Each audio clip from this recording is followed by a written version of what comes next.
दरअसल नवनीत राणा के बयान पर असदुद्दीन ओवैसी ने रिपब्लिक भारत से बातचीत करते हुए कहा है कि नवनीत राणा की बात सरकार माने, 15 सेकंड नहीं 1 घंटा ले ले। दरअसल नवनीत राणा ने पिछले दिनों जो कई सालों पहले ओवैसी के भाई की ओर से बयान दिया गया था उस पर बयान दिया था और पलटवार करते हुए रिपब्लिक भारत से बातचीत करते हुए ओवैसी ने साफ कहा है कि 15 सेकंड नहीं 1 घंटा ले लें, सरकार नवनीत राणा की बात मान ले, पुलिस प्रशासन हटा दे सरकार, मुझे मौत का डर नहीं है।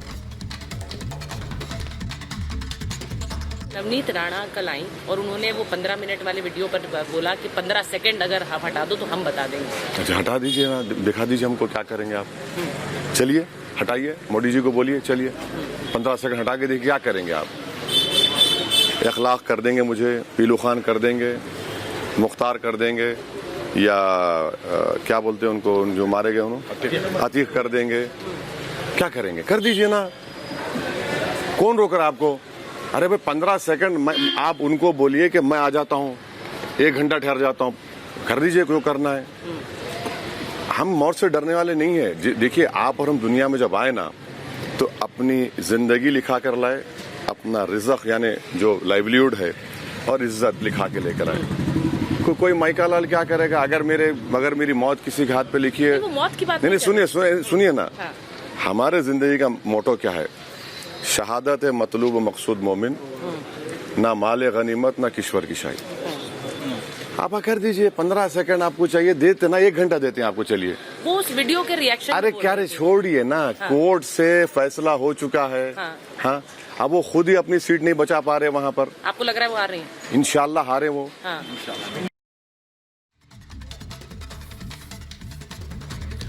और चलिए अब आपको एक रिपोर्ट के जरिए बताते हैं कि आखिर नवनीत राणा का वो कौन सा बयान था जो नश्तर की तरह एमआईएम के नेताओं को चुभ रहा है और जिस पर ये सियासी घमासान छिड़ा है। ये रिपोर्ट आप सबको दिखाते हैं।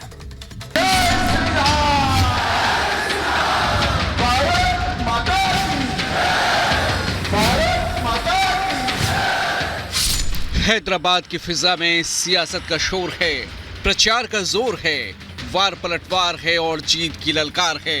एक तरफ ओवैसी के सामने अपना गढ़ बचाने की चुनौती है तो वहीं बीजेपी ने माधवी लता को मैदान में उतारकर ओवैसी की मुश्किलें बढ़ा दी हैं। अब माधवी लता के प्रचार के लिए हैदराबाद पहुंची बीजेपी नेता नवनीत राणा ने जिस अंदाज में ओवैसी बंधुओं पर प्रहार किया है वो सियासी तपिश को और बढ़ाने वाला है। छोटे को मेरा कहना है, तेरे को 15 मिनट लगेंगे छोटे, और हमको सिर्फ 15 सेकंड लगेंगे। 15 सेकंड पुलिस को हटाया, 15 सेकंड अगर पुलिस को हटाया तो छोटे को बड़े को ये पता नहीं लगा कहां से आया और कहां को गया। नवनीत राणा ने हैदराबाद में मतदान को लेकर लोगों से साफ साफ कहा कि कांग्रेस और एआईएमआईएम को वोट देने का मतलब पाकिस्तान को वोट देने जैसा है। इस बार सिर्फ मतदान होगा तो देश के हित में होगा। इस बार मतदान करना है तो हैदराबाद को पाकिस्तान बनाने से रोकने के लिए होगा। ओवैसी के गढ़ में बीजेपी की जीत को सुनिश्चित करने के लिए बीजेपी के बड़े दिग्गज लगातार हैदराबाद में प्रचार करते आ रहे हैं। अमित शाह, जेपी नड्डा से लेकर अनुराग ठाकुर और नवनीत राणा तक सभी ने माधवी लता के लिए प्रचार किया और लोगों से परिवर्तन के लिए वोट मांगा। माधवी लता पहले ही अपने प्रचार के अंदाज को लेकर सुर्खियों में बनी हैं। वहीं ओवैसी को भी अपनी सीट सरकने का डर सताने लगा है। असदुद्दीन को तो सर झुका के भगवा शाल पहन लिया, वो तो मुसलमान के लीडर बोलते हैं ना, तो लीडर ने पहन लिया ना भगवा का शाल, खत्म हो गया। अभी मुसलमान को इशारा कर रहे माधवी लता दीदी को वोट डालो। यहाँ कोई रजाकार नहीं है, यहाँ पर इंसान रहते हैं। जो रजाकार थे वो पाकिस्तान भाग गए, जो वफादार थे यहाँ पर ठहर कर 40 साल से आरएसएस को हरा रहे हैं और अब के बार भी तुमको और मोदी को हराएंगे इंशाअल्लाह ताला। खुद माधवी लता जिस तरह यहाँ हिंदुत्व के मुद्दे को उठाकर प्रचार कर रही हैं, उसने सुर्खियां बटोरी हैं और अब नवनीत राणा ने ओवैसी बंधुओं के विवादास्पद बयान की याद दिलाकर पहले से ही गर्म सियासी फिजा में और गर्मी ला दी है। फिलहाल नवनीत राणा के बयान के बाद ओवैसी बंधुओं की प्रतिक्रिया का इंतजार है। Bureau report, Republic Bharat.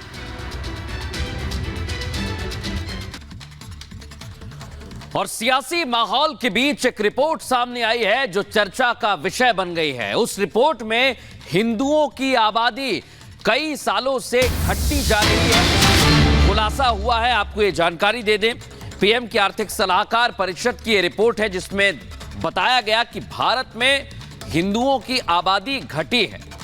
साल 1950 से 2015 के बीच हिंदुओं की आबादी लगातार घटती चली गई, ये रिपोर्ट कहती है।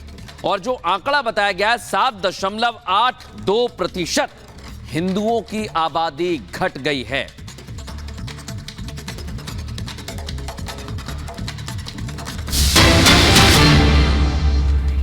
और इसी बीच हिंदुओं की घटती आबादी को लेकर गिरिराज सिंह ने चिंता जाहिर की है।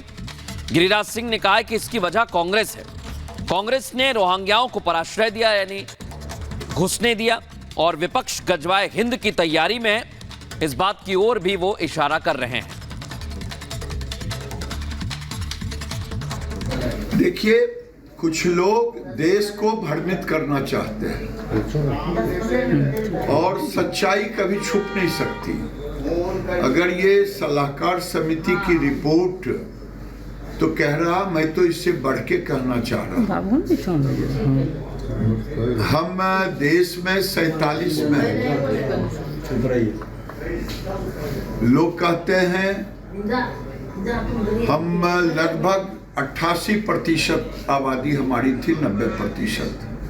आज घट करके हम 70% पर आ गए। मुसलमान 8% थे, आज बढ़ करके सरकारी आंकड़े 14-15 कहता है, मैं तो कहता हूं 20 हो गए। ये कांग्रेसियों ने बिहार सहित तमाम देश को धर्मशाला बना दिया। 1971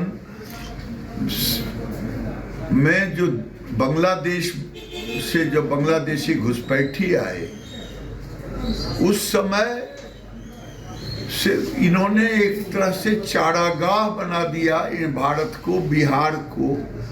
रोहिंग्या, बांग्लादेशी घुसपैठी, इसको वोट बैंक कांग्रेसियों ने बनाया और ये भारत के सनातन को खत्म करने की एक साजिश भी है। और इस रिपोर्ट को लेकर तेजस्वी यादव ने भारतीय जनता पार्टी पर नाराजगी जताई है। तेजस्वी कह रहे हैं कि ये नफरत फैलाने की कोशिश है। एक तरफ गिरिराज सिंह भारतीय जनता पार्टी के नेता इस रिपोर्ट पर चिंता जता रहे हैं, तो तेजस्वी यादव इस रिपोर्ट पर नाराजगी जाहिर कर रहे हैं और कह रहे हैं कि ये नफरत फैलाने की कोशिश है। मुद्दों से ध्यान भटका रही है बीजेपी। जाति जनगणना से क्यों डर रही है बीजेपी?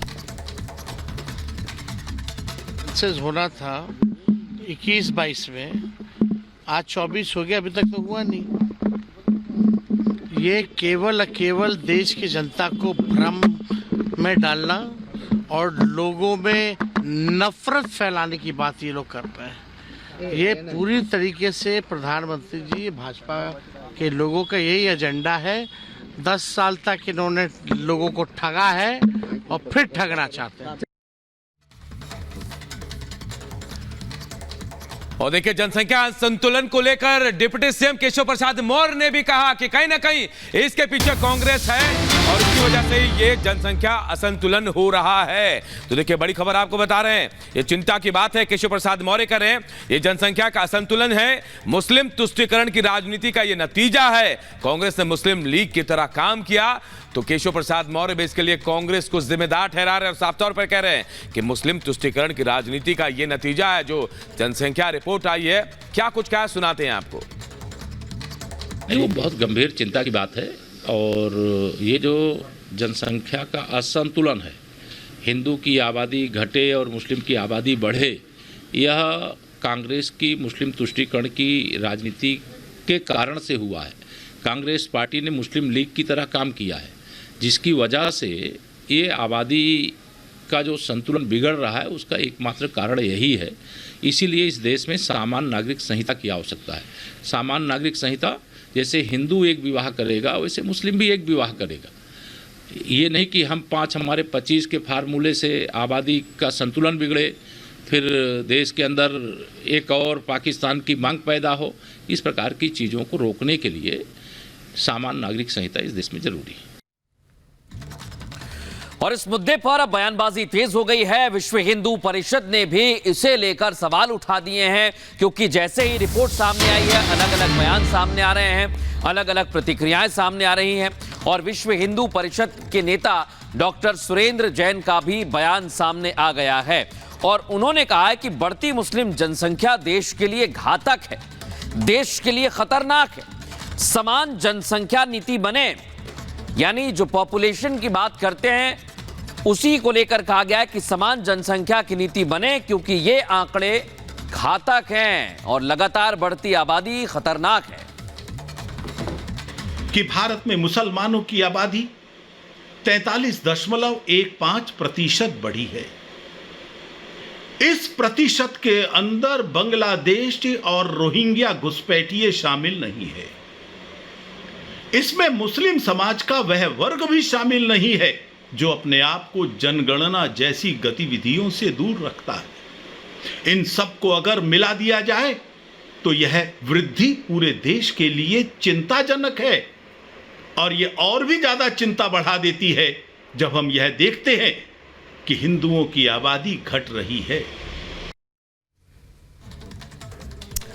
और अब राहुल गांधी पर भारतीय जनता पार्टी ने एक और हमला बोला है। भारतीय जनता पार्टी के नेता कह रहे हैं कि आदिवासियों का अपमान कांग्रेस की पहचान को लेकर ये बड़ी बात कही गई है। बीजेपी के नेता राहुल गांधी पर हमलावर हैं और आदिवासियों के अपमान की बात कह रहे हैं और कह रहे हैं एक तरफ पीएम ने द्रौपदी मुर्मू के तौर पर पहली आदिवासी महिला को राष्ट्रपति बनाया है, तो दूसरी तरफ कांग्रेस के शहजाद